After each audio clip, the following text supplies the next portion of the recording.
Hi friends, welcome to my channel. నేనైతే ఈరోజు ఒక మంచి లంచ్ బాక్స్ రెసిపీ అయితే చూపించడానికి మళ్ళీ మీ ముందుకైతే వచ్చేసాను. తయారీ విధానం అయితే చూద్దామండి. ఇప్పుడైతే కడాయి పెట్టుకోవాలి. కడాయిలో ఆయిల్ పోసుకోవాలండి. ఆయిల్ హీట్ అవ్వాలి.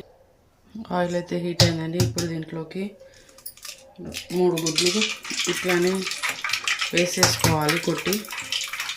ఈ ఎగ్స్లో కొంచెం అంత పసుపు, సాల్ట్, సరిపడా సాల్ట్ వేసుకోండి. కొంచెం కారం, గరం మసాలా. ఇప్పుడు దీన్ని ఇలాగే కొంచెం వేగనివ్వండి, పచ్చివాసన పోయేటట్టుగా. ఇప్పుడు దీన్ని అయితే ఒకసారి ఇలా ఆమ్లెట్స్ లాగా తీసి కలుపుకోవాలండి. మొత్తం చితక చేయొద్దు. ఇలా కొంచెం ఎగ్ ఇట్లా ఉండాలి. ఓకేనా? చాలా బాగుంటుందండి. ఒక్కసారి ఇలా ట్రై చేసి చూడండి. ఇది ఇంకో సైడ్ మరలేసుకున్నాం కదా, ఆ సైడ్ కొంచెం ఉడకాలండి. చూస్తున్నారు కదండి. ఇప్పుడు ఇదైతే మంచిగా వేగిపోయింది కదా. ఇప్పుడు స్టవ్ చిన్నగా పెట్టుకోనండి. మనం రైస్ వేసుకుంటాం కదండి, దానికి కూడా సరిపోవాలి కదా. కొంచెం సాల్ట్ వేస్తున్నాను అండ్ కొంచెం అంతా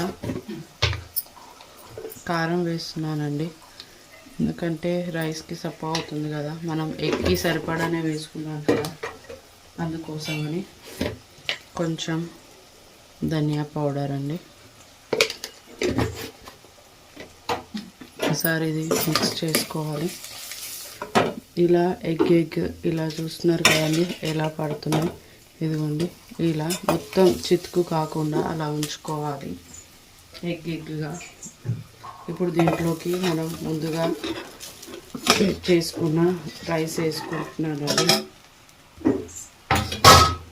ఇప్పుడు దీన్ని మంచిగా కలుపుకోవాలి.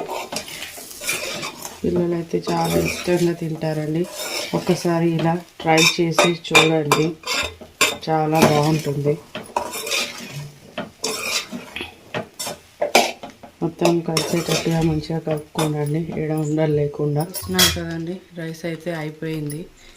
ఇలాంటి మరెన్నో మీకు రెసిపీలు కావాలి అనుకుంటే నా ఛానల్ని ఫాలో అయిపోండి. Thanks for watching. బాయ్.